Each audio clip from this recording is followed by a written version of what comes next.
Posso começar, Bebeto? Olá, Liane. Com você a Obrigada. palavra. Obrigada. Bom, passar por escrito tem uma chance de estar um pouco mais perto do que se pode atingir do real, ou seja, é o que mais se aproxima da experiência do inconsciente. Passar por escrito. Essa afirmação de Lacan, quase um desabafo durante a primeira sessão do seminário Tempo de Concluir, ao se referir ao dispositivo do passe, me atravessou, convocando-me a trabalhar. Aqui estou para compartilhar com vocês o produto desse trabalho. Quero agradecer ao Espaço Mébius por esse convite e a oportunidade de participar da mesa A Letra e Seus Movimentos, e a todos vocês que aqui estão presentes.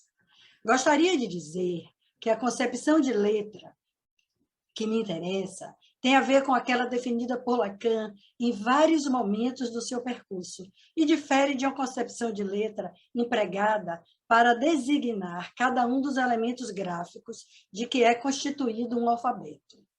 Fazendo um retorno aos seus primeiros escritos, encontramos o conceito de letra muito próximo do significante. Contudo, como esclareceu Porges no livro Fundamentos para a Clínica Psicanalítica, o que se costuma qualificar de conceitos analíticos está feito de palavras tomadas pela língua, que ganharam uma significação particular, mas guardam como depósitos as ressonâncias de sua origem.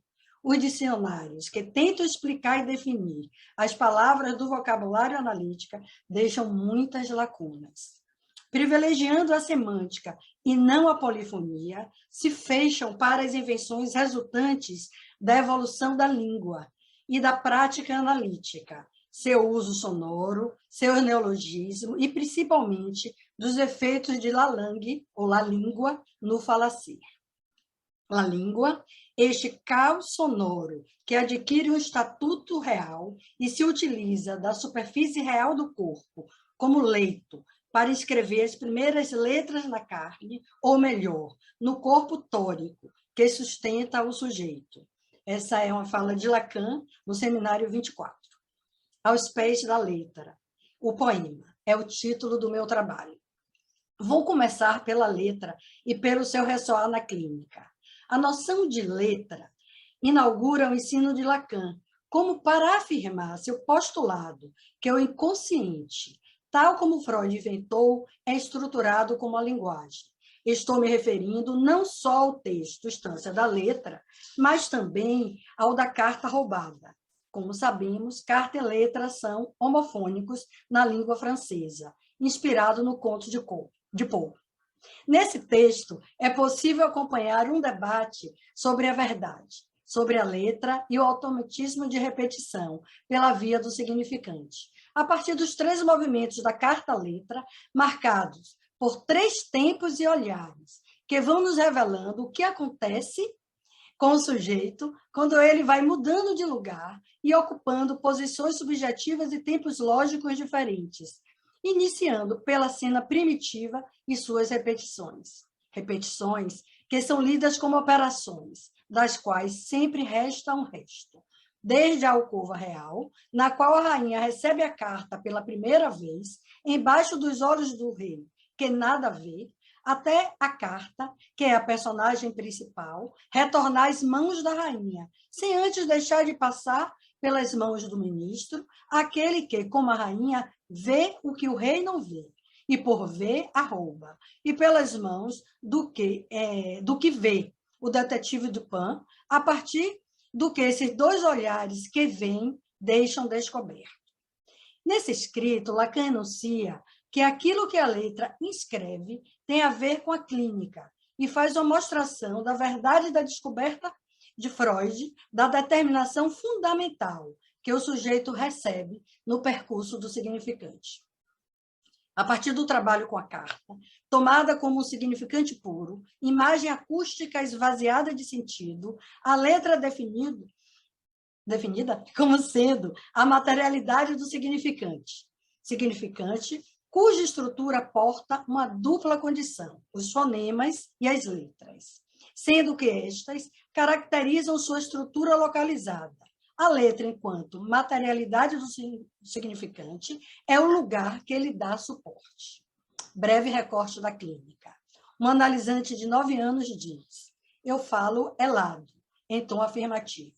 A analista pontua: elado? Dando uma certa entonação interrogativa, uma outra musicalidade à palavra elado.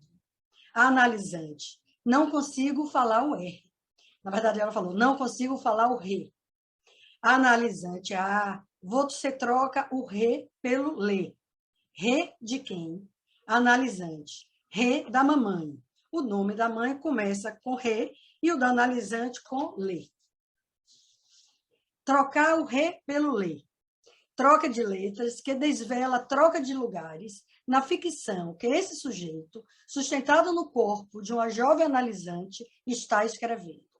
São dizeres que, em um processo de análise, ressoam, ronronam e retornam, possibilitando ao analisante ler de outra forma aquilo que foi dito. Só se lê aquilo que está escrito, e a escrita, marcas cifradas no inconsciente. Rebus, como nos disse Freud, à espera de ser lido. É no jogo das letras, na sua maleabilidade, que esse deciframento pode ser feito. Assim, vou compartilhar. Só um momento.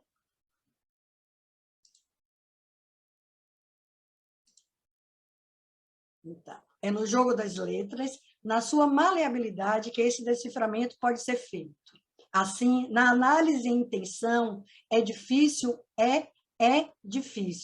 Davi é vida. Lixo é luxo.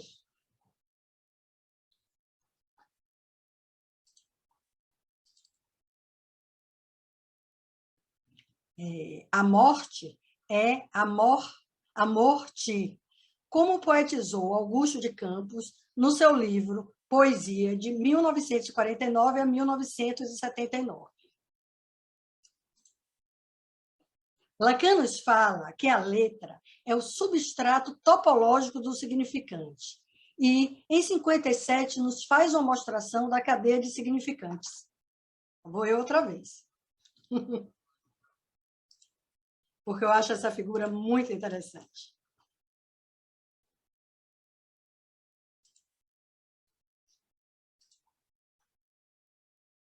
Então, assim que Lacan apresenta, né? Com um colar feito de vários anéis, cada um conectado com o que está na frente e com o que está atrás. Isso em 1957. Se o sonho é um rebus, ele deverá ser tomado ao pé da letra, pelo significante, pela imagem acústica, e não pelo referente ou pelo significado. Mas também deve-se se interrogar o porquê daquela letra, daquele traço, daquele objeto referente, enquanto materialidade do significante, e não outro, aparecer no texto do sonho. É nessa relação de extimidade que o fonema e a letra, que a meia-verdade do sujeito se revela. Eu vou repetir essa frase, que ficou meio complicadinho. É nessa relação de extremidade entre o fonema e a letra que a meia-verdade do sujeito se revela.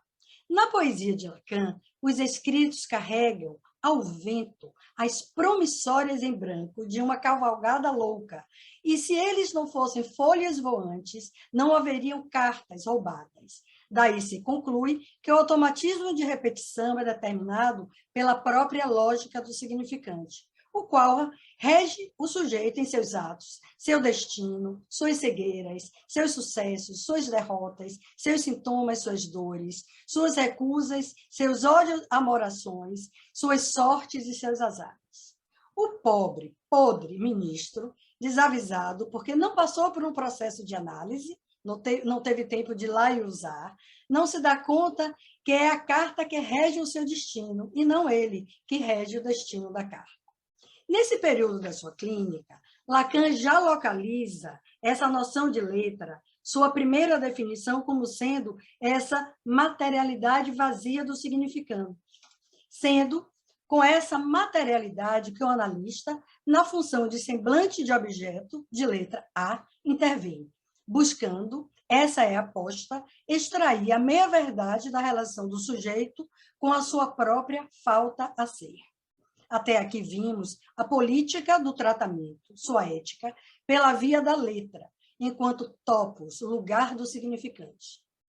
Mas os fundamentos da psicanálise não são rígidos e sofreram transformações ao longo dos anos, na medida em que a própria clínica interroga o psicanalista e o faz trabalhar.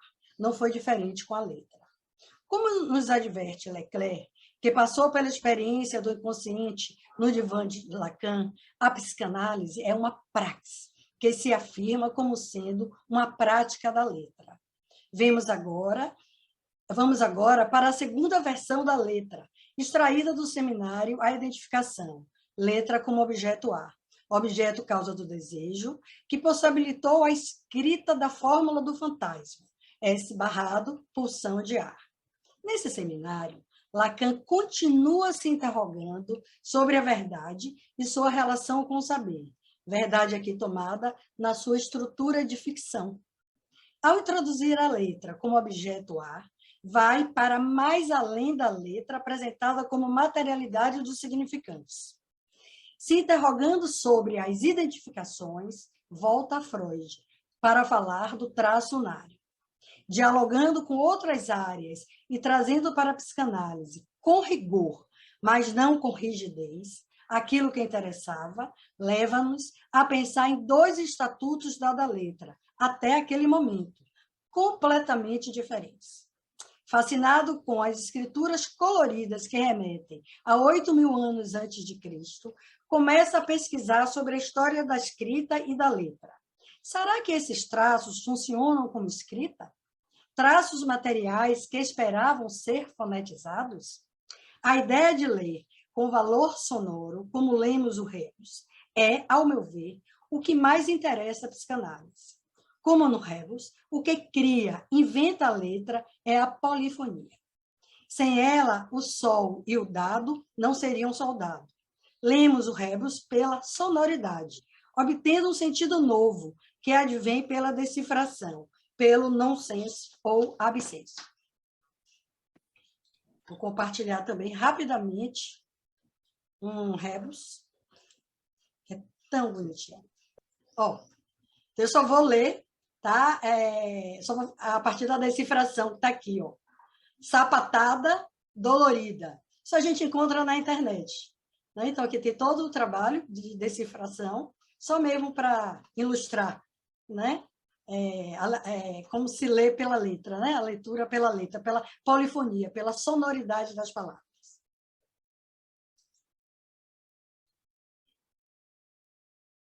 Vamos lá. Lacan inventa o objeto A, definindo-o como letra. O nome da letra é A. A invenção desse objeto, no ato de inventá-lo, atesta a queda do referente, a perda fundamental. A partir do seminário A Identificação, explicita sua nova posição no que se refere à relação entre significante e letra, a transmutação da imagem em letra tributária da passagem da imagem pelo significante. Inicia também sua formulação de que essa passagem deixa um resto, que é o objeto A, com o qual será possível escrever uma gramática própria para o fantasma. Quais as consequências dessa equivalência do objeto A à letra para a clínica? Como podemos pensar a escrita do fantasma como uma escrita do impossível da relação do sujeito com o objeto, que a própria escrita testemunha com o seu surgimento? Então, temos primeiro a letra como materialidade do significante e a escrita da verdade. Segundo, a letra como objeto A e a escrita do fantasma como a escrita do impossível. Vemos assim um esboço das primeiras formulações da ideia do fantasma sendo da ordem de uma escrita, não mais uma montagem gramatical, tampouco uma montagem funcional, embora não deixe de ser, mas sim uma escrita do impossível, uma escrita lógica, sendo pela via da lógica que devemos ler. No seminário 24, Lacan vai reafirmar que, na estrutura do inconsciente, é preciso eliminar a gramática e tomá-la pela lógica, não a lógica binária, e sim a ternária. Lacan é preciso e precioso, assim como Aurélio foi ontem. Depois da descoberta do objeto A, passamos a jogar com os lances polifônicos, lances que jogam mais conosco do que jogamos com eles. Então, vou também compartilhar aqui um slide.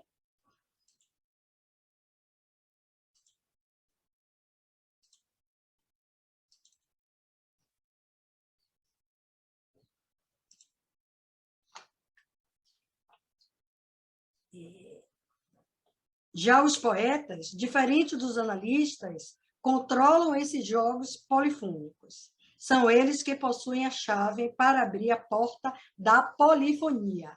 Então, aqui a gente também tem 2 poemas, né, de Augusto de Campos, do mesmo livro já citado. Aproximando, mas não equivalendo a arte do psicanalista à prática da poesia, e isso, para mim, assim, é muito importante. Os analistas jogam com esses lances, se souberem tirar proveito da função da linguagem. A função poética é uma das 6 funções da linguagem trabalhadas por Jacobson na Conferência Linguística e Poética.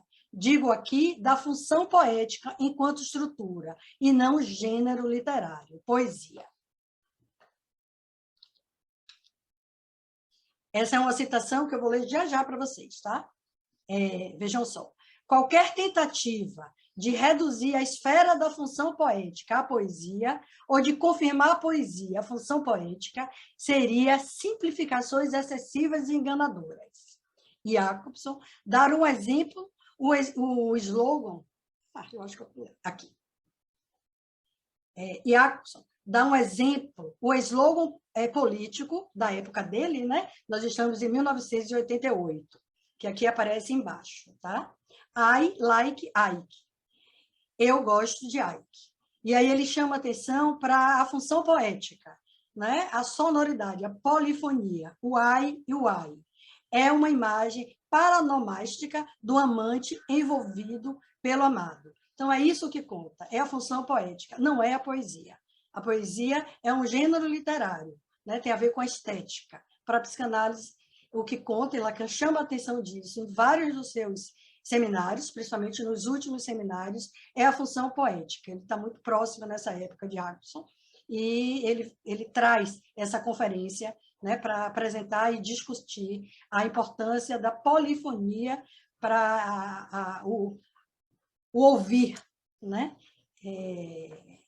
Aquilo que vai sendo dito ao longo do processo da análise. A função poética tem supremacia sobre a função referencial. Essa supremacia, que é sonora, tem toda a importância para a nossa clínica.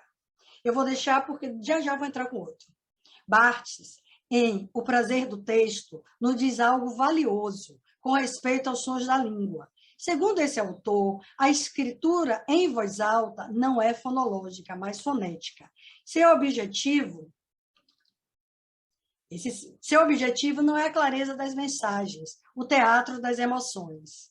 O que ele procura, numa perspectiva de fruição, são os incidentes pulsionais, a linguagem atapetada da pele, um texto onde se possa ouvir o grão da garganta, a patina das consoantes, a voluptuosidade das vogais, toda uma estereofonia da carne profunda, a articulação do corpo, da língua, la língua, né? Não a do sentido, da linguagem.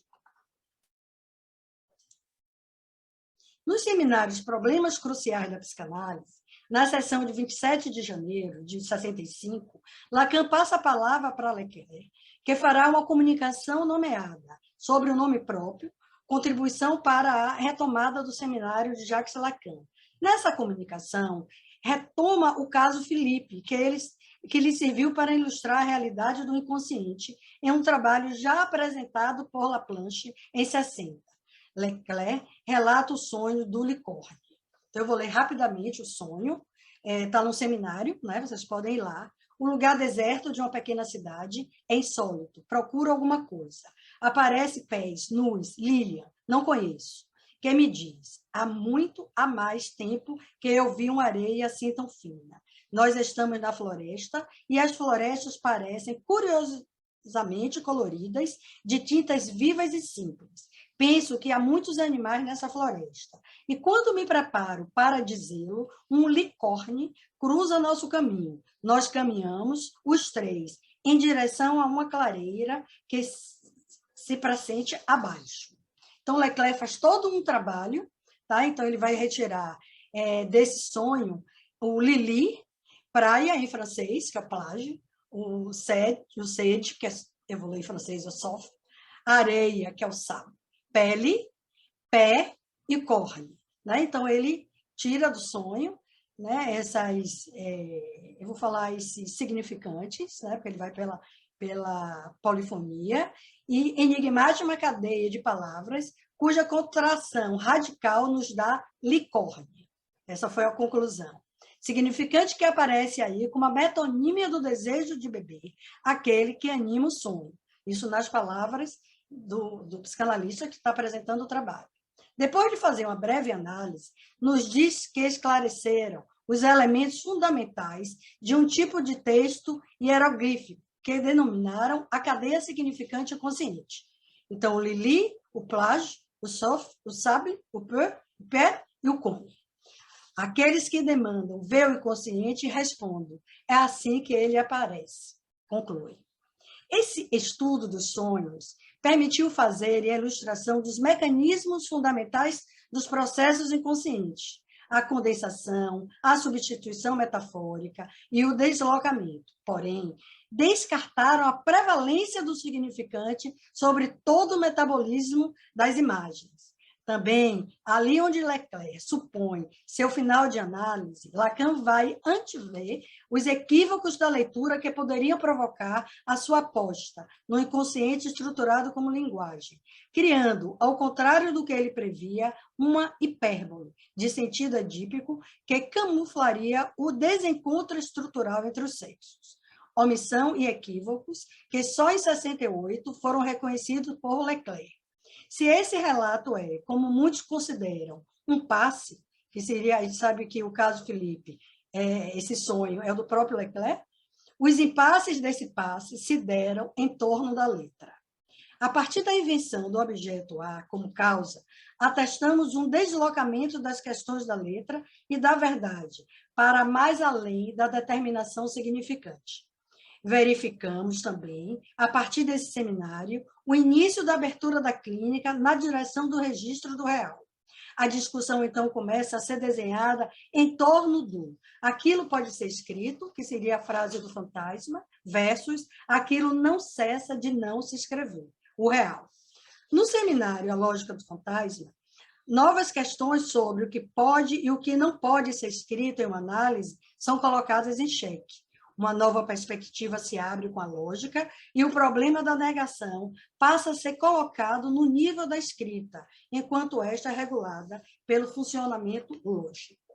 Encontramos toda uma articulação da lógica a partir da escrita, usando o paradoxo de Rousseau. Então, Lacan apresenta toda a discussão em torno desse paradoxo. E, assim, interrogar a desmansão da verdade em sua morada é algo que só se faz pelo escrito, na medida em que é somente a partir do escrito que se constitui a lógica. Lacan, então, começa a interrogar a lógica binária, né? E o princípio da não contradição e universal versus particular. Diferentes. O próprio escrito está aí para nos mostrar que, se é do escrito que se interroga a linguagem, é justamente porque o escrito não é linguagem. Nesse período, Lacan está dando mais uma volta no seu percurso, rompendo de forma radical com a lógica clássica, a binária, a lógica fálica, partindo para pensar a clínica a partir da lógica ternária, não clássica, não toda, precursora da lógica paraconsistente, formulada pelo brasileiro Newton da Costa. A lógica paraconsistente interroga o princípio da não contradição da lógica aristotélica. Já no seminário 18, sobretudo em Litura Terra, Lacan retoma a noção de letra, chamando a atenção para o fato de nada levar a confundir, como já tinha ocorrido até então, letra com significante. Retoma a anterioridade do significante em relação à letra e critica o desvio de alguns psicanalistas que buscavam, na origem da palavra, na sua etiologia, a verdade do conceito. Essa discussão que Lacan trava, e tudo indica que foi com Derrida, me parece muito preciosa. Nesse texto, Lacan faz uma oposição entre a etimologia, a escuta pelo sentido, e a homologia, a escuta pelo som. Chamando mais uma vez a importância da homologia, polifonia. Já começa essa lição de forma jocosa. Inventa um neologismo que em nada tem a ver com a etimologia da palavra litera, que é letra. Não me submeto forçosamente à etiologia, enquanto me deixo levar pelo jogo de palavras com que, às vezes, se cria o xiste. A aliteração me vem aos lábios e a invenção ao ouvido. Eu digo que Lacan é precioso. Literatura. Demarcando o limite litoral entre a psicanálise e a crítica literária, ficamos advertidos para o fato de que não se trata de demarcar a fronteira, pois fronteira é uma marcação que tem a função de separar dois territórios, mas que possui um defeito. Simboliza para aquele que a cruza entre os territórios. Apesar de separados, são do mesmo estofo, da mesma matéria. Já o litoral, não. Mas o que isso quer dizer? E quais as consequências para a nossa clínica, que eu acho que é isso que interessa? A letra é o que desenha a borda do furo no saber.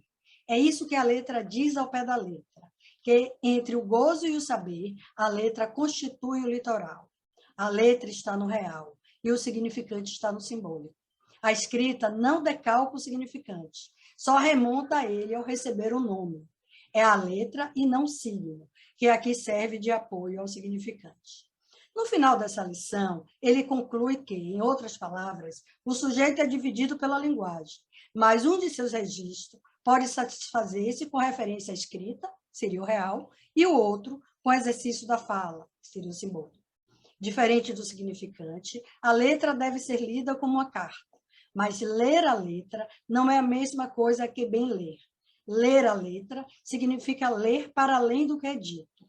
Ler a letra é decifrá-la, como rebus, tomando-a como litoral, limite e não fronteira entre o gozo, que é o sofrimento, e o saber inconsciente, inventado no processo da análise. Percebemos como Lacan vai construindo, desde o Seminário do Ato, uma tentativa de articular os registros em uma nova escrita que contemple as três consistências. Uma escrita mais sofisticada do que a escrita da fórmula do fantasma ou da cadeia significante. Com a letra, ele formaliza a relação paradoxal entre os três registros, que estão presentes desde o início do seu ensino, a partir dessa noção de borda, letra enquanto litoral. No ator dito, ele adverte: começo pela homofonia, da qual depende a ortografia.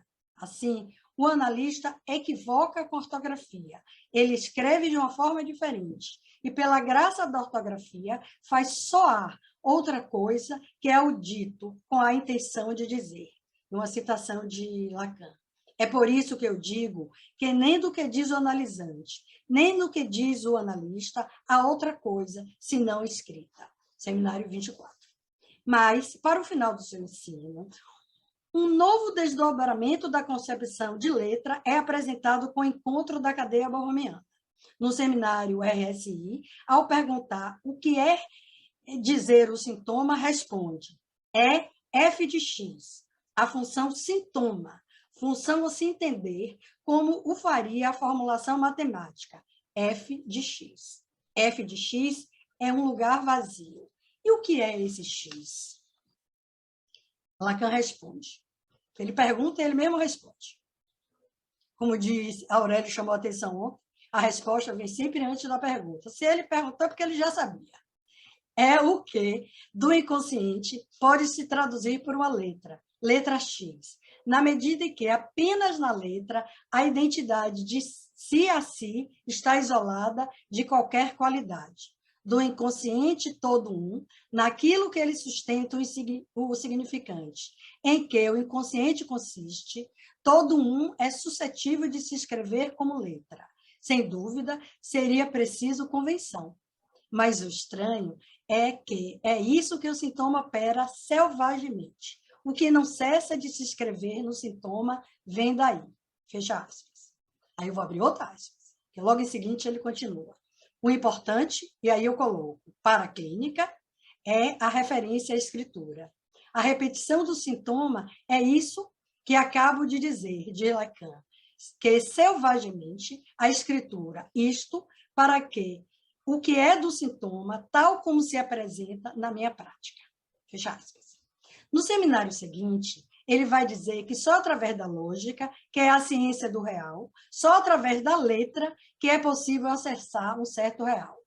Ainda no RSI, ele já tinha dito que a cadeia borromeana podia ser escrita, porque ela é uma escritura que suporta o real.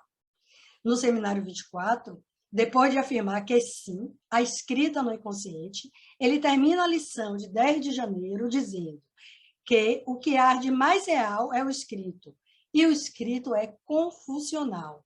Fica a dica. É também nesse seminário que o final de análise vai ser interrogado. O final de análise, a se esperar, é saber lidar com seu sintoma, desembaraçar-se, do modo como cada um goza do inconsciente. Sintoma, letra que marca a superfície do corpo.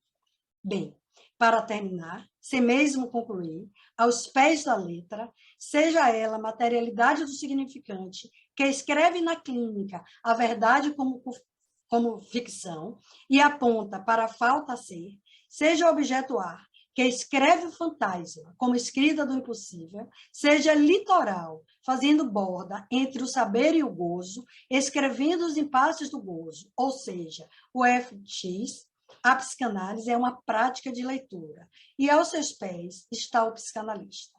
Psicanalista poema, aquele que, ao final da sua própria análise, se faz poema. Lembremos a frase de Lacan: passar por escrito é o que mais se aproxima da experiência da análise. Se fazer poema é autorizar-se pela via da jaculação, da função poética da linguagem, pela via da experiência do inconsciente, pela letra do sintoma. Daí vem o título do meu trabalho. Aos pés da letra, o poema, mas sempre um poema assinado. Liane Trece.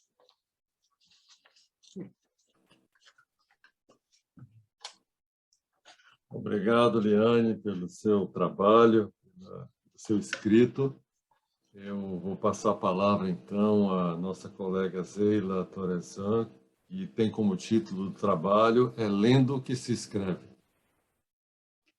Olá, muito obrigada. Bom dia a todos. Tá? Eu quero agradecer imensamente ao Espaço Möbius, né, aos meus amigos, por mais esse convite. Sempre uma alegria para mim, um prazer estar aqui e trabalhar com vocês. E parabenizar, né, a organização, a escolha do tema, que é fantástica, tá? E a organização que está absolutamente impecável. Né? A abertura ontem foi um show. Parabéns para a Aurélia e para a Liane, né, que estavam na abertura. Foi tudo incrível. Bom, eu quero avisar que eu não consegui ouvir todo o trabalho de Liane, né? Então, fiquei sem internet bem agora. Aí perdi um pedacinho, mas acho que a mesa foi composta de uma maneira bem interessante, pelo que eu estou vendo. Amei o título que deram para a mesa, né? Os movimentos aí, né? A letra e seus movimentos, tá? E pelo que eu consegui ouvir, né, do trabalho de Liane, parece que a gente está com uma articulação bem interessante. Vai dar um debate legal. Se eu ficar instável aqui, porque então estou no 4G no celular, tem o meu duplo aí, a Inês, né, que vai fazer a leitura então do meu texto. Mas vamos lá, vamos tentar. Lendo que se escreve. Ao receber o convite para o trabalho de hoje e ler o título, tema da jornada, recortei as primeiras letras de cada conceito, S, O, L, fiz o meu ternário e escrevi sol. Na sequência, ainda com o 3, escrevi sal, uma vez que esse objeto se escreve abjeto, com A. Depois, uma série se escreveu, sol, sal, Salvador. Olha aí o litoral da letra, fazendo furo na captura significante. Ao ler, não pude deixar de escrever. Contingente que traça um contorno possível, sem cair no desfiladeiro do necessário, e sem deixar de contemplar o impossível marcado pelo redobramento do não. Esse é, para mim, o processo na experiência da escrita. Percurso mebiano e em 2 voltas, partindo da e terminando na leitura. E no caso de um texto como esse, né, de hoje, um texto de transmissão, a escrita é também da ordem da escritura, por formalizar ou ainda legitimar uma experiência que passa em ato, sempre a partir da intenção. Não sei localizar a fonte, perdão ao autor, mas alguém já disse que um texto só termina quando é lido por outrem, lido outramente. E ao acordar com essa afirmativa, concluo que um texto é sempre plural, ao ser lido e, portanto, finalizado diversas vezes, inclusive pelo mesmo leitor. Reler um livro ou um artigo de forma diferente da ou das anteriores é uma experiência fascinante e que não é novidade para ninguém. E se o texto original não foi modificado por aquele que o imprimiu no papel, quem foi que escreveu tais diferenças? Temos aí a função leitor entrelaçada à função autor. Ler e escrever não são tarefas estanques e independentes. Ao contrário, participam da mesma estrutura. As seguintes palavras de Foucault, numa conferência intitulada O que é um autor?, que contava inclusive com Lacan na plateia, são extremamente precisas no meu entendimento a esse respeito. Vou citá-las para vocês. Na escrita, não se trata da manifestação ou da exaltação do gesto de escrever. Não se trata da amarração de um sujeito em uma linguagem. Trata-se da abertura de um espaço, onde o sujeito que escreve não para de desaparecer. A marca do escritor não é mais do que a singularidade de sua ausência. É preciso que ele faça o papel do morto no jogo da escrita. Um pouquinho mais à frente, nessa mesma página, o Foucault está falando sobre a questão do retorno, né? O retorno ao texto, como o Lacan usa o retorno a Freud. E ele diz o seguinte: por outro lado, esse retorno se dirige ao que está presente no texto. Mais precisamente, retorna-se ao próprio texto, ao texto em sua nudez. E, ao mesmo tempo, no entanto, retorna-se o que está marcado pelo vazio, pela ausência, pela lacuna no texto. Foucault, 1969. Seguindo essa trilha, mas naquilo que concerne ao campo psicanalítico, a nossa praxis, em suas vertentes de intenção e extensão, podemos brincar um pouco com a topologia e pensar intenção e extensão operando na estrutura unilateral e de uma só borda da banda de Möbius. Vamos dar intenção à extensão num contínuo, e assim também são as funções de leitura e escrita, inclusive no que concerne as referidas vertentes. Assim temos leitura e escrita na intenção, leitura e escrita na extensão, leitura e escrita no contínuo da intenção à extensão, produzindo uma escritura.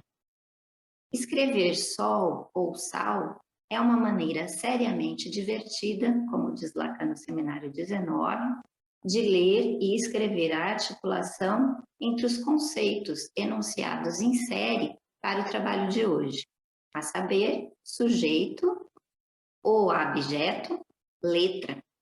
E nessa proposta é, ao pé da letra, que traço, que escrevo a dita articulação com o meu ternário. Também foi com um ternário, com 3 letras, R, S, I, que Lacan escreveu uma articulação desses mesmos conceitos. Na escritura da cadeia borromiana, onde R, S, I se pode ler erresi, temos uma escritura com sua particular amarração e produção de buracos. E nessa erresi, R-S-I, leio o meu sol ou sal, pois ali se articulam sujeito ou abjeto e letra. Afinal, a letra faz contorno de forma litoral, faz borda, no buraco central da cadeia. Cadeia cujos efeitos de amarração podem ser lidos como a estrutura do sujeito.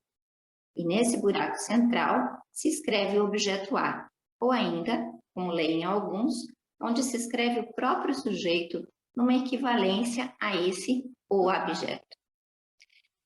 Escritura onde também se pode ler, né, a cadeia borromiana, como propõe Lacan no seminário 19, o enodamento de 3 verbos que orientam o sentido da demanda: pedir, recusar, oferecer. Eu te peço e recuses o que ofereço, porque não é isso. Dessa forma, me divertindo seriamente, escrevo uma pequena leitura, partindo de outras. Aliás, em mais de um sentido. Não são sempre de muitas e muitas leituras que nós partimos, que fazemos, né? Quando do estudo de um tema para um recorte de escrita, não é assim mesmo? Centenas de páginas lidas que devem ser mantidas em suspenso, en suspens, para que a escrita opere como corte na produção de uma nova leitura de algumas poucas páginas de um trabalho de transmissão como o de hoje.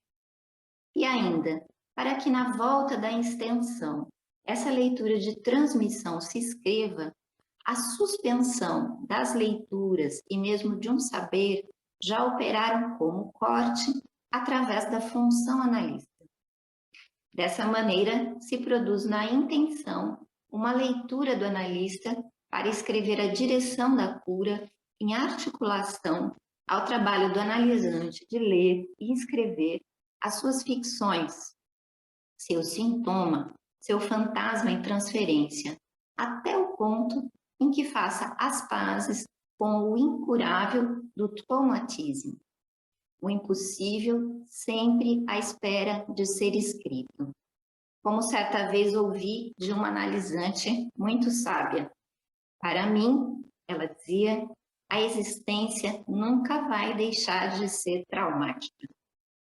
Trabalho conjunto, analista e analisante participam assim da mesma estrutura do quadro clínico que se arma na transferência, como propõe Lacan no seminário 13. São 5 lições lá para o final do seminário 13, onde ele metaforiza a presença do analista com a presença de Velázquez no quadro As Meninas. Nessa intrigante obra, temos a entrada no quadro do que deveria estar de fora, invisível, exterior, a presença de Velázquez e a tela. Acho que todos lembram, né? Velázquez se pinta pintando, né? O quadro, ele está lá dentro do quadro. Tá? Então, nós temos aí um exterior no interior, um invisível no visível, tal como o efeito de arrebatamento que o quadro nos propicia como espectadores. Um fora, dentro, fora. O trabalho de perspectiva usado nessa obra produz um descentramento através do estabelecimento de 2 pontos de fuga. São 2 centros em 2 linhas de estrutura que cortam o quadro. Um centro geométrico, com o deslocamento do ponto de fuga para uma porta num cantinho da tela que dá para um outro cômodo, um outro espaço, tá? E um centro imaginário num espelho que compõe a cena bem no centro do quadro. A própria introdução do pintor na cena também pode ser atrelada a uma condição de êstimo. Além da condição de êstimo, Velázquez está no quadro em uma situação de pura presença. Em suspenso, en suspens. Ele está lá paradinho assim com o pincel, né? Como quem vai pintar, mas está parado, pincel erguido. Ele está em espera. Presença que funciona como tela em branco para a projeção. Ele olha alures para um ponto invisível que não se sabe qual é, participando, a partir da condição de tela, fazendo quadro, da montagem funcional escópica do olhar como objeto A. Pura presença, êstimo, descentramento, corte, fraturas. Velázquez, como analista, é um elemento da estrutura do quadro, que abala as certezas, o centro, corta e inova. O analista participa da estrutura do texto, eu arrisco dizer, numa transposição da leitura de Lacan no Seminário 13, onde as funções autor e leitor se articulam tal qual a do pintor e do espectador no quadro de Velázquez. Quem pinta e quem observa o quadro, nos interrogamos com Velázquez e com Lacan. E pergunto, quem lê e escreve o texto em intenção e extensão? Sabemos que a autoria do ato não é do analista e que, agora palavras de Lacan em momento de concluir, entre analista e analisante só se intercambiam letras e o analista corta, o que ele diz é corte, quer dizer, participa da escritura. Letras que circulam são intercambiadas entre analista e analisante. Como isso se dá? E o que essa troca produz? Cortar é participar da escritura. Cortar é ler para escrever, no sentido de dar suporte, propiciar que se escreva, que se leia e que se escreva em intenção, e que se leia e que se escreva no après-coup da extensão. Nesta altura da produção do texto, alguns fragmentos da clínica do tempo em que eu trabalhava em um hospital-escola, isso faz mais de 20 anos, insistiam. Segui o fluxo das lembranças e trago 2 pequenos recortes para vocês. O primeiro é de uma mulher por volta dos 40 anos. Tinha dores corporais inexplicáveis, ataques de ansiedade, irritabilidade, agressividade e ideias paranoicas.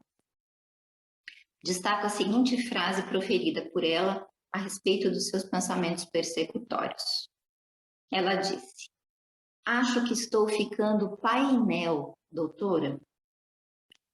Com expressão interrogativa, pedi que ela me explicasse o que era ficar painel.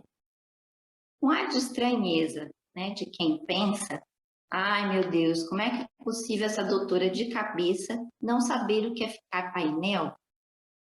Cansada, mas habituada com o fato de que eu nunca entendia nada mesmo, ela suspirou e disse: "Ficando painel, doutora, por causa daquele médico, o painel, que trabalhava com gente maluca."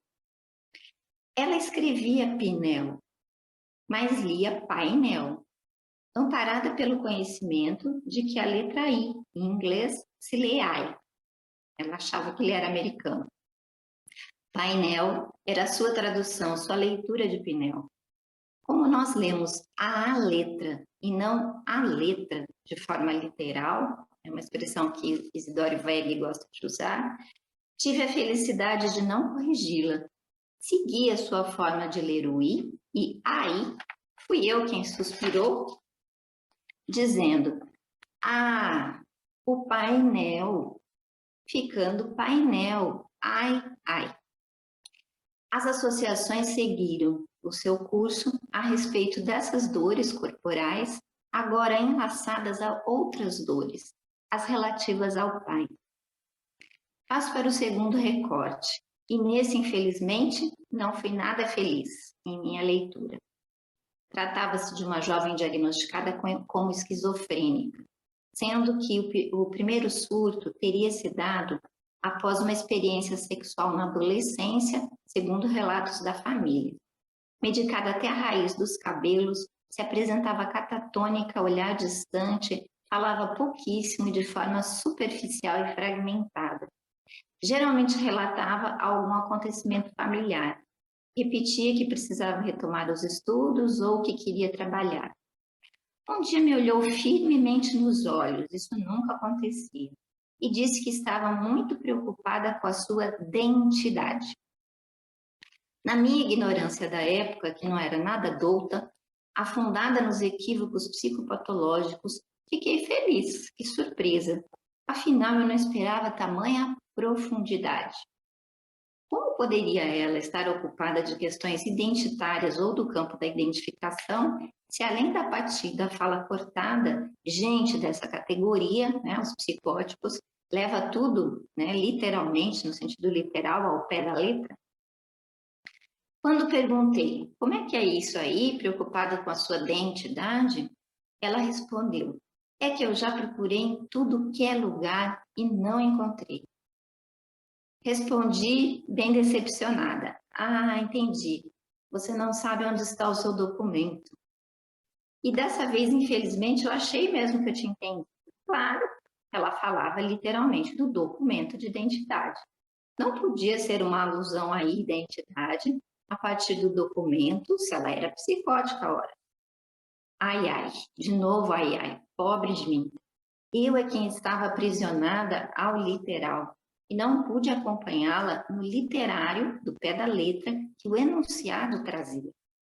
Ela falava mesmo de uma preocupação com a sua identidade e deixando cair o i, do idem, do estado de igual, talvez tentasse se deslocar das insígnias da loucura que todos nós lhe imputávamos como estável, como mesmidade. Vocês poderiam objetar, escute, você está viajando, forçando a barra. Eram pessoas simples, sem estudo. Não seriam apenas erros naquilo que é considerado formalmente correto, oculto em nossa língua portuguesa? Ou melhor, não seria só a língua se manifestando em sua forma coloquial? Portanto, não é uma questão do campo da linguística? Bem, eu responderia. Primeiro, que ser gente já é sinônimo de complicado. Então, eu já não entendo muito bem o que seria essa gente simples ou pessoa simples. A falta de estudo ou de erudição tornaria o humano simples? Se fosse assim tão fácil, era só a gente parar de estudar. Segundo, para um leitor externo ao quadro clínico, externo à cena analítica, não deixa de ser a língua em sua forma coloquial ou algo do campo da linguística. Linguística como ciência, que tem a linguagem como objeto e suas variações naquilo que se denomina língua. E nós, analistas, bebemos dessa fonte desde Freud, mesmo antes da formalização da linguística como ciência. Mas somos leitores, fazendo parte da estrutura do quadro, da escritura do texto, e nos ocupamos não das variações ou desvios da língua, mas das regras gramaticais ou ortográficas, mas do que esses desvios e desvarios escrevem como letra em Lalang. Nas palavras de Lacan, acho que Eliane também leu esse trecho, ele escreve de maneira diferente daquela da graça da ortografia. Seminário, momento de concluir. Por último, mas não menos importante, nosso objeto ou abjeto não é o indivíduo, o homem. Nosso objeto é o sujeito. E esse não tem idade, sexo, cor, nacionalidade ou grau de instrução. É ele que se escreve sempre de forma evanescente no corte da prática de leitura em transferência, com os efeitos de verdade que a letra pode produzir como furo no saber.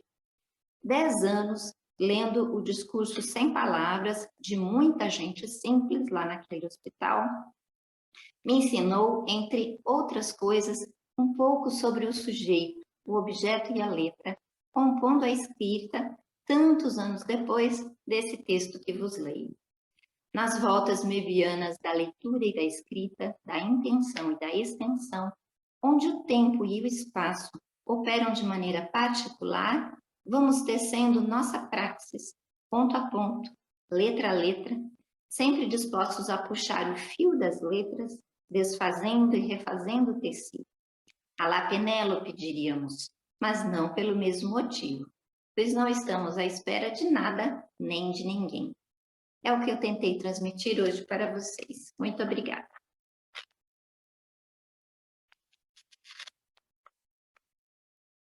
Obrigado, Zeila, pelo seu trabalho.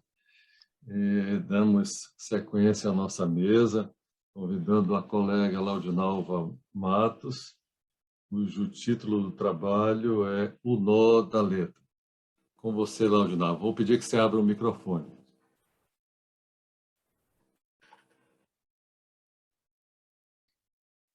Bom dia a todos. É bom estar aqui entre os pares, né? E ter Luiz, uma pessoa muito querida, como coordenador, e estar nessa mesa com Liane e Zeila. depois do trabalho belíssimo de Liane, né, e esse trabalho riquíssimo de Zeila, só a posteriori eu vou saber se apresentar esse texto será uma covardia ou uma coragem, viu? Eu estou me perguntando. Mas vamos lá. Bom, o nó da letra. Nos fundos do quintal era muito riquíssimo o nosso saber, Manuel de Barros. Essa frase de Manuel de Barros me fez me lembrar muito de uma pessoa muito importante na minha vida e que eu amei muito, mas que eu perdi muito cedo. E esse mês fez 50 anos que ela se foi. Foi minha irmã, e eu vou dedicar essa frase e esse texto a ela. Agradeço aos colegas porque, para mim, o texto é produto da convivência em um espaço institucional, desse estar entre os pares. A ideia era um texto a partir de um caso clínico, mas como não é viável, trago apenas um pequeno recorte da fala de um analisante e uma breve teorização sobre o mesmo. Na impossibilidade de tecer aqui o nó da letra na clínica, desvio e abordo o conceito da letra na teoria psicanalítica. Sabemos que no início da sua trajetória, Lacan esteve muito próximo de Lévi-Strauss, Jacobs e Saussure, os quais tiveram uma grande influência em sua teoria.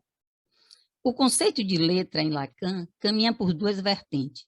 No princípio, letra e significante não são rigorosamente distintos, mas, a partir da década de 70, momento em que está envolvido com a escrita, passa a diferenciar letra e significante, que irão ocupar registros diferentes.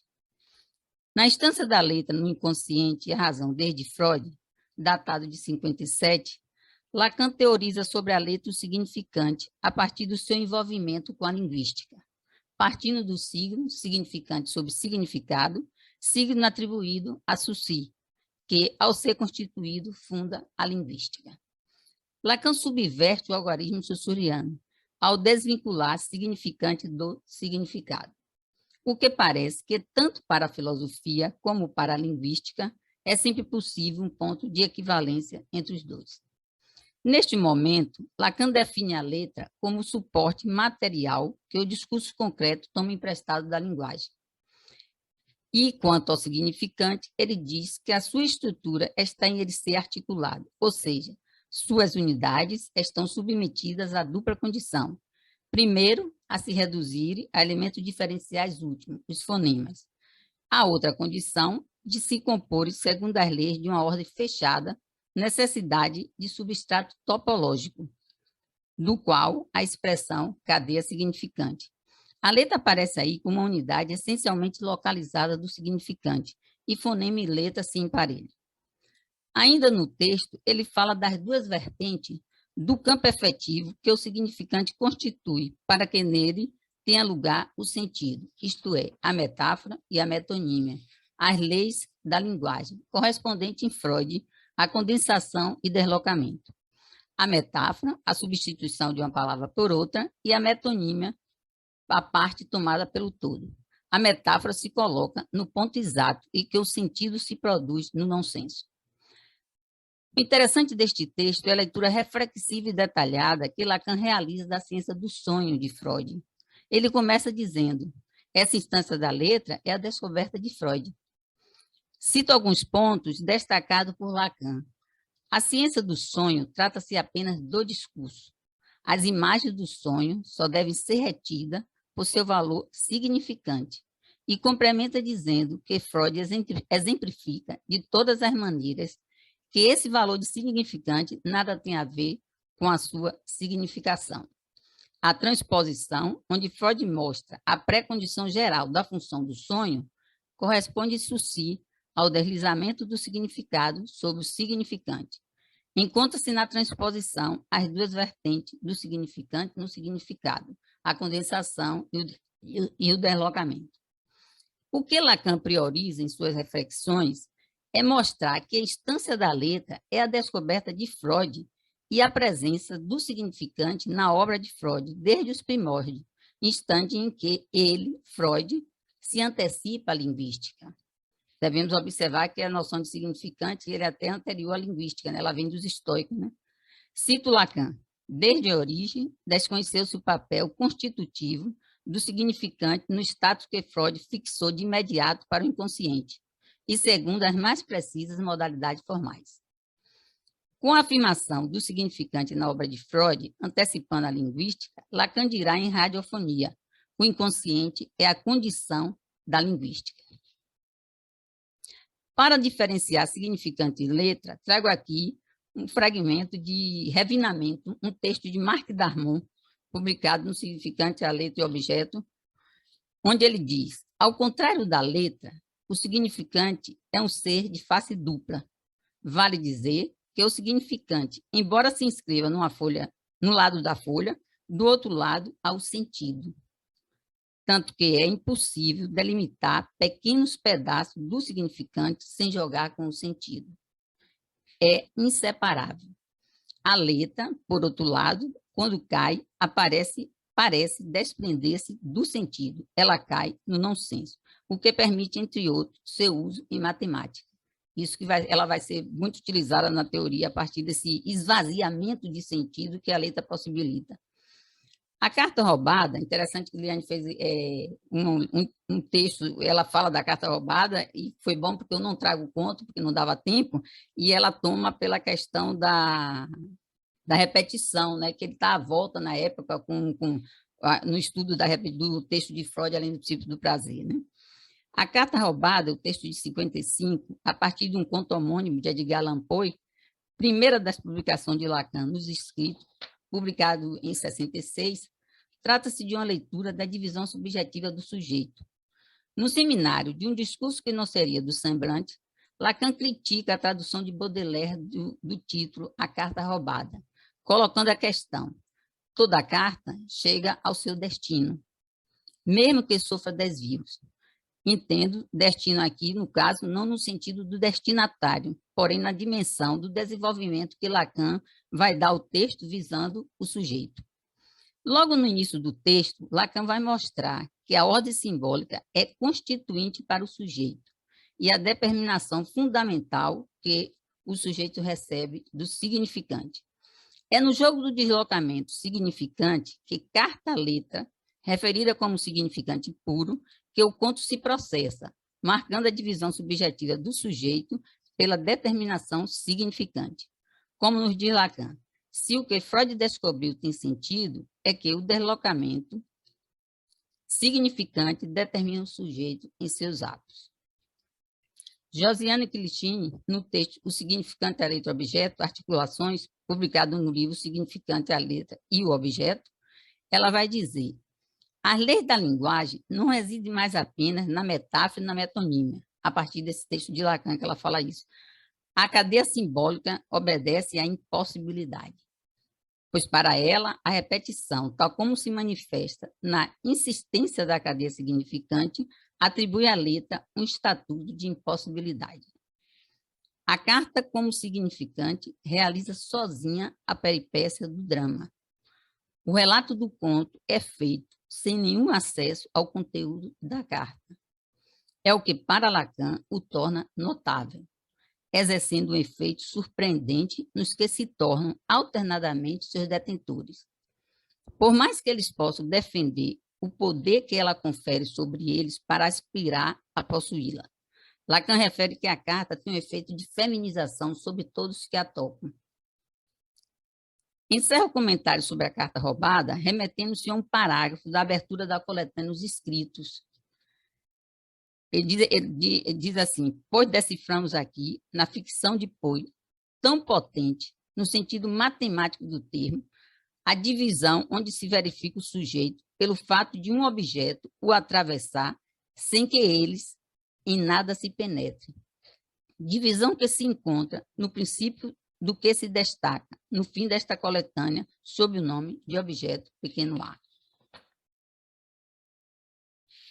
Coloca aqui a questão: carta-letra no conto poderia ser também tomada, eu tive a impressão de que não só como significante, mas tomada como letra. Ela, ao mesmo tempo que ela faz essa divisão, como significante, fazendo a divisão subjetiva, esse resto que cai dessa divisão. Cito Melman, na conferência de Reims sobre o objeto A. Ali onde penso apreender o objeto, é o significante que o apreendo.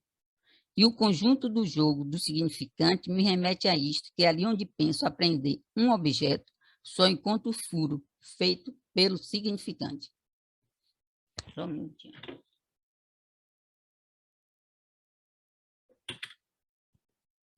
Não me deterei no seminário da identificação, apenas dizendo que e no seminário da identificação ele acrescenta, né, a letra descrita, né, como a essência do significante reduzida ao seu nível mais elementar, ou seja, o traçunário. Traçunário, suporte da diferença. E aí ele trabalha realmente com fantasma, mas eu acho que Liane já passou muito bem por essa descrição. É em Litura Terre, maio de 71, que fará novas abordagens sobre a letra. Penso Litura Terre como um texto que marca um diferencial nos escritos de Lacan.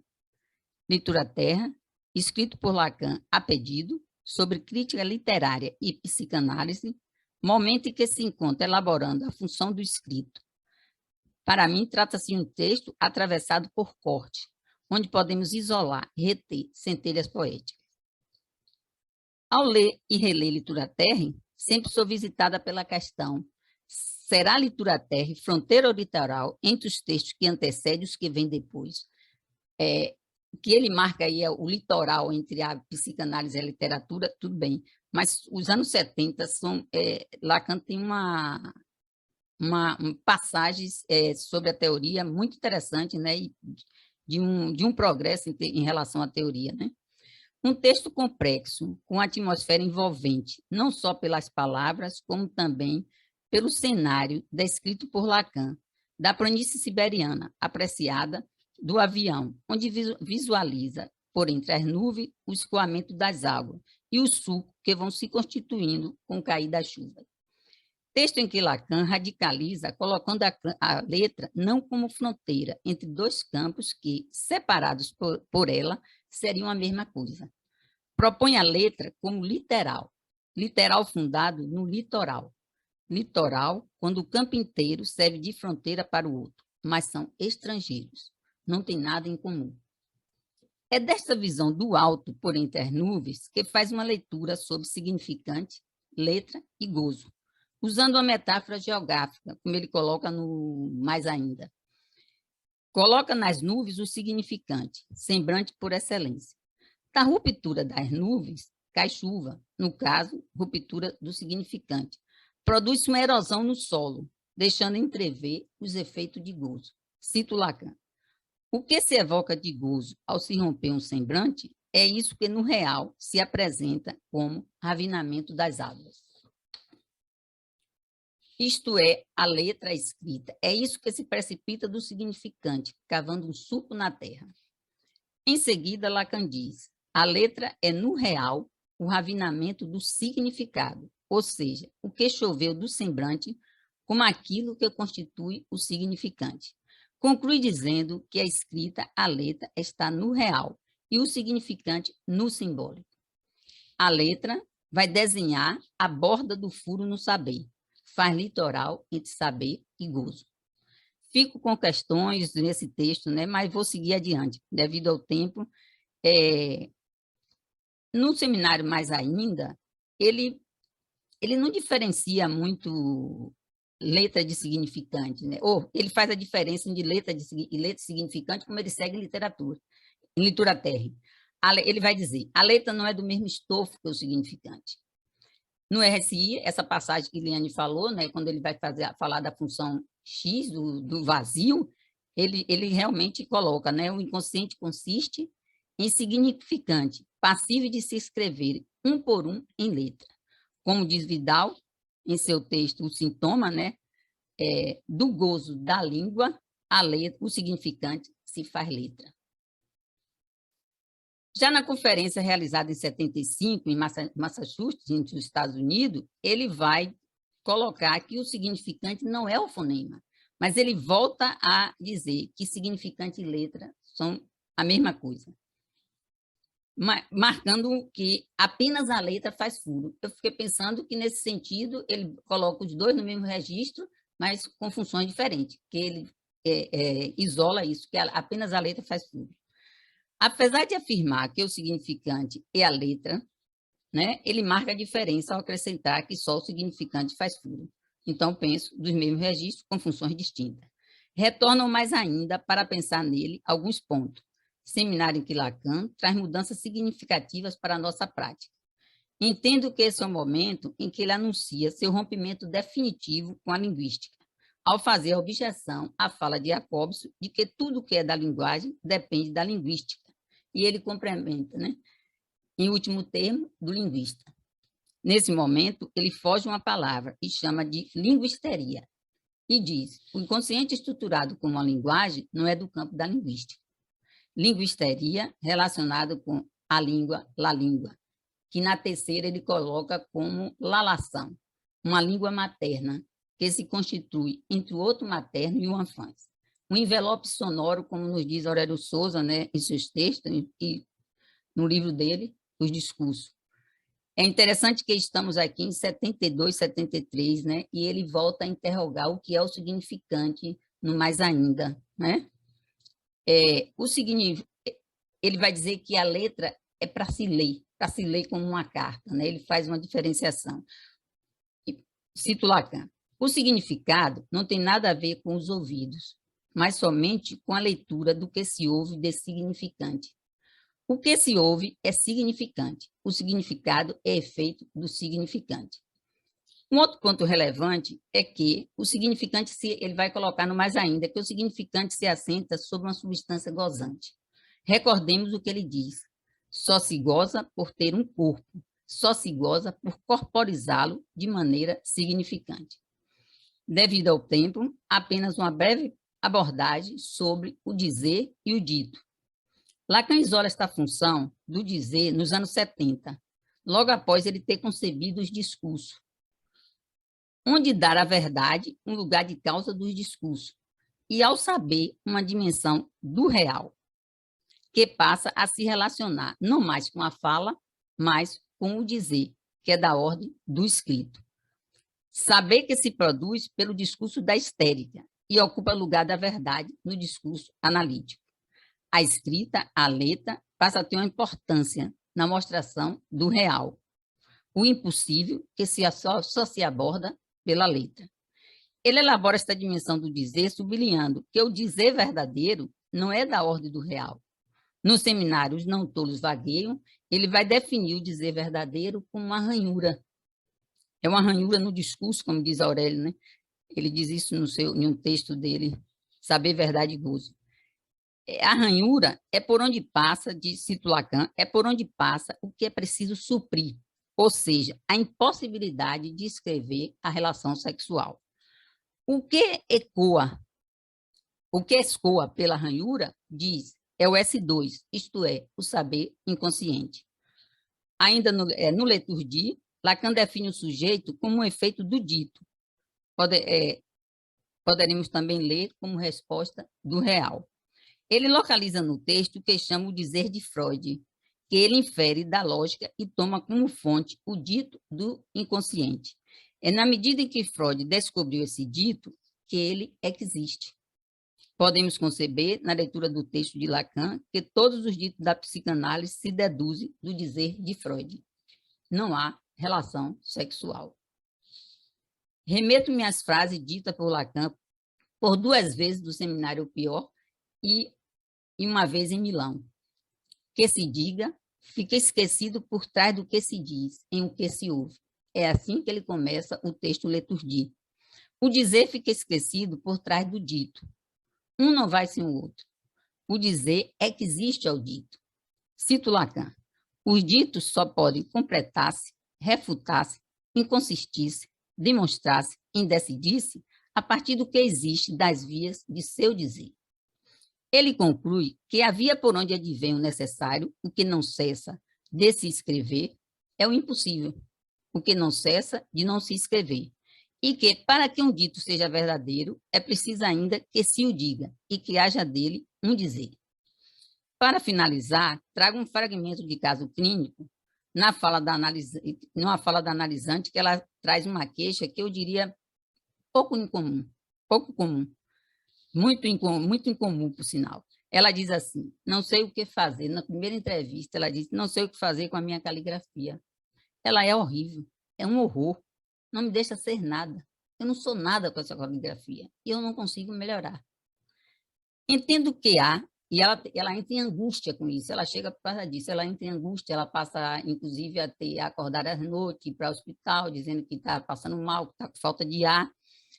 E entendo que há, no caso, a inconsistência do simbólico, como se a borda do furo se esgaçasse, não tivesse sustentação, e ela fosse aspirada, reduzida ao nada.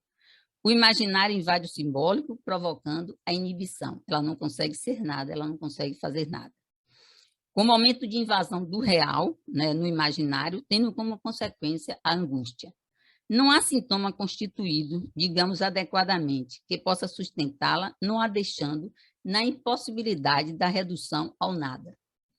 Fico pensando com o que disse aqui da referência a Melman, né, na sua conferência sobre objeto A, né?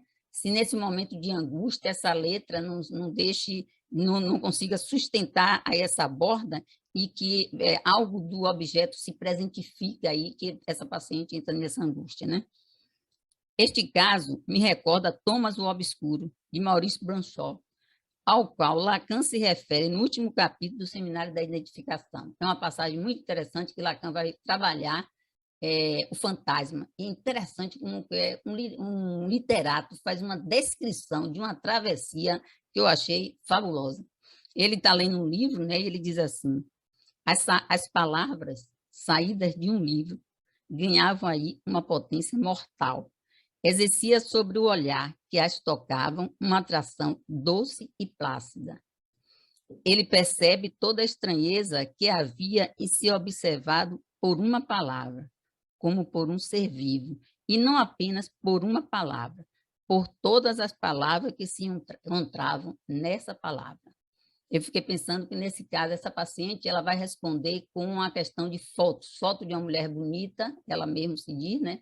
E que ela é olhada, se olha, é olhada e se vê sendo olhada. Esse objeto olhar aparece na questão da caligrafia, né? Porque, de uma certa forma, ela olha para a caligrafia olha para ela.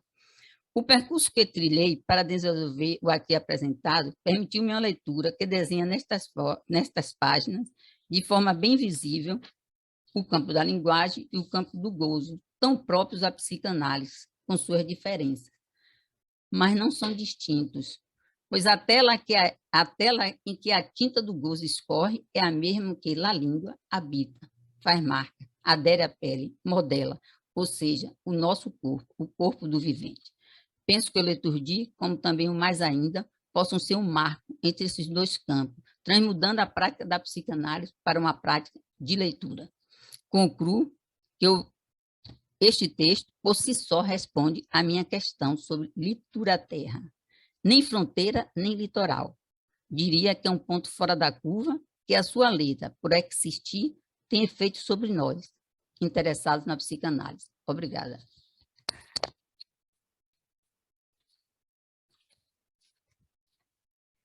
Obrigado, Laudinova, pelo seu texto, pelo seu trabalho.